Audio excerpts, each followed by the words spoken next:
이슈체커 박성태 기자가 나와 있습니다.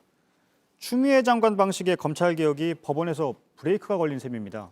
네, 벌써 브레이크가 걸린 게 이번이 세 번째입니다. 이미 이달 초에 민간위원으로 구성된 법무부 감찰위원회에서 직무정지가 부당하다고 했고요. 같은 날 서울행정법원은 이 직무정지에 대해서 집행정지를 시켰습니다.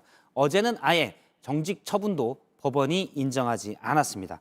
결국 감찰위와 법원 등 바깥에서 추 장관의 무리수에 계속 브레이크를 건 셈입니다. 네, 어떤 점에서 무리수란 건가요?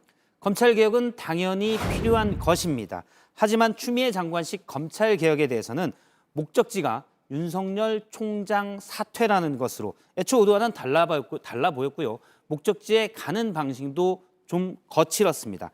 그러다 보니 그 내용과 절차에 있어서 무리수가 있었다라는 평가입니다. 네, 운전에 빗대고 있네요. 그러면 법원보다 앞서서 청와대와 여당은 왜 브레이크를 걸지 않은 겁니까? 지금 문재인 대통령이 사과했습니다. 예, 소통에 문제가 있었습니다. 어제 법원 결정에 대한 민주당의 공식 입장은 유감과 그다음에 사법부에 대한 불신, 우려 등이었습니다. 사실 민주당의 많은 의원들이 그동안 거의 한 목소리로 윤 총장의 사퇴나 해임을 요구해왔습니다. 하지만 제가 취재해보니 몇몇 의원들의 속내는 좀 달랐는데요. 이른바 내부에서는 추윤 갈등에 불만이 많이 있었다고 합니다. 이런 의견을 지도부에 전달도 했었다고 했는데 이런 목소리는 들리지 않았고 반영도 안 됐습니다. 네, 그런 목소리도 있었지만 운전대를 잡은 추미애 장관에게는 전달되지 않았던 얘기입니다. 예. 왜 그랬습니까? 일단 목소리가 좀 작았습니다. 추미애 장관이 너무 거칠고 빠르게 몬 측면도 있었고요. 그리고 집권 5년 차가 이제 되기 때문에 내부 단속에 신경 쓰느라 당이 다른 목소리를 제대로 반영하지 않았다는 얘기도 있습니다. 또 코로나 때문에 소통의 장인 의원총회가 제대로 열리지 못했다는 의견도 있었고요.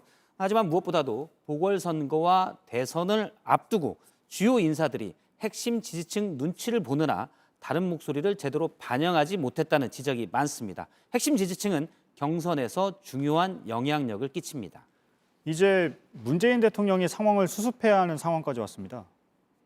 예, 여권 일부에서는 사법 개혁을 해야 된다 이런 목소리까지 나왔지만 대통령이 일단 수습에 방점을 찍은 것은 긍정적이다는 평가가 많습니다. 예. 하지만 상황은 좀 좋지는 않습니다.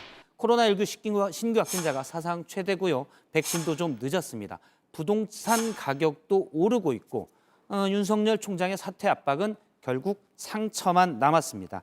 이 때문에 어떻게 보면 사면초가인데요. 집권 5년 차가 이제 내년에 되는데 개혁 동력을 잃지 않기 위해서는 대통령이 전면에 좀 더 나서야 된다라는 지적이 있고요. 또 무엇보다도 브레이크와 내비게이션을 제대로 살펴야 된다라는 의견이 나왔습니다. 네, 박성태 기자였습니다.